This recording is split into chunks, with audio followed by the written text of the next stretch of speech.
Now, Lakers in Memphis, first run for the Grizz since the sudden firing of Taylor Jenkins Friday. Both teams started the night tied for the 4 seed. Check this out in a second. Luka in transition gives it up. LeBron, kaboom. Now, that looks awfully similar to another iconic play. Look at that. In fact, let's flash back to it, Mike. December 6, 2010, Heat Bucks. Dwayne. LeBron. It's close. It's close. And what's crazy is the vertical. Yeah, is still same there. at 40. Exactly, yes. All right, early fourth quarter, Ja. Rock solid night for him. He had 22 points, 10 assists, 8 rebounds. Grizz led by 1. Under 8 minutes to go. Heads up play by Dorian Finney-Smith. You know, LeBron's numbers have been down in the 4 games since he's come back from the groin strain. You can expect it. He was averaging 25 before the injury. He had 25 in this game. Luka had 29, 8 rebounds, 9 assists.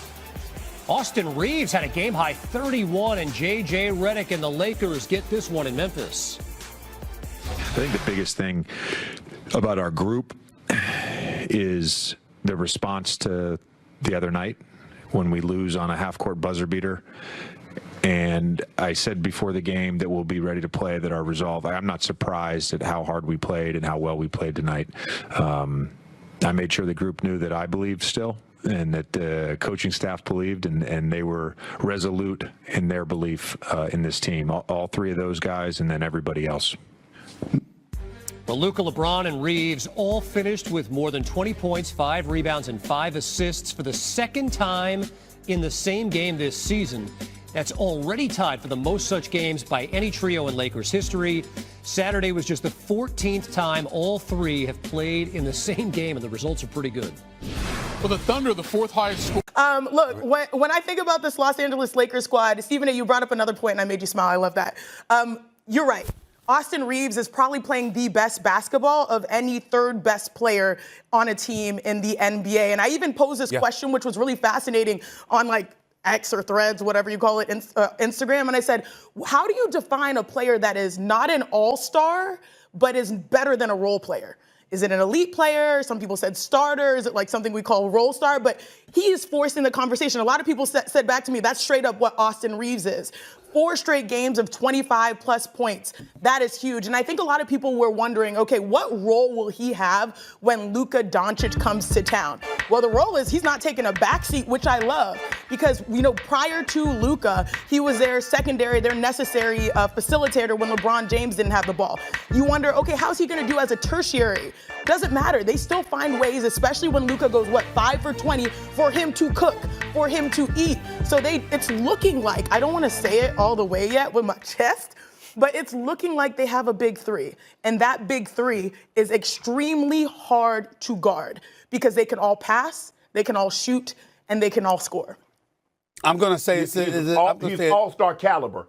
I'm going to say it's a big 3. All-star caliber? He's an all-star caliber player. I'm going to say it's a big 3. You found it for your Lakers. Okay, big 3. But if you look at him, Sinead, what they allow him to do is that mainly Luka and AR handles the ball. LeBron is really off the ball now. And so when Luka's out, he slides over to the primary ball handle. LeBron does what he does. And now, obviously, when Luka comes back in and LeBron goes out, now Luka and AR take turns handling the basketball. Both can facilitate. Both can score. But that's why I named him Kobe of the Ozarks, because his favorite player was Kobe. Now, you tell me he can handle the ball. He can get to the rim, Stephen A. I don't know where the Ozark come in. Scorer. I don't know where the damn Ozark come in. What the Kobe of the Ozarks. I mean, what the hell you be? It's cultural. You ain't never been to the Ozarks? Hell no. Wait. I have a question. Stephen A., as a follow-up, you said best third player. So you're putting him ahead of, the Celtics, their whole rotation, like Derek White, Drew Holiday right now? Yeah, he's better than them.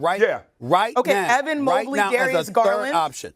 Right now, as a third option, he is playing better than anybody as a third option. Yes, Evan Mobley, right Darius Garland, Chet Holmgren, J-Dub. Shanae, you're asking me about him compared to other people. I'm not saying he's better than them.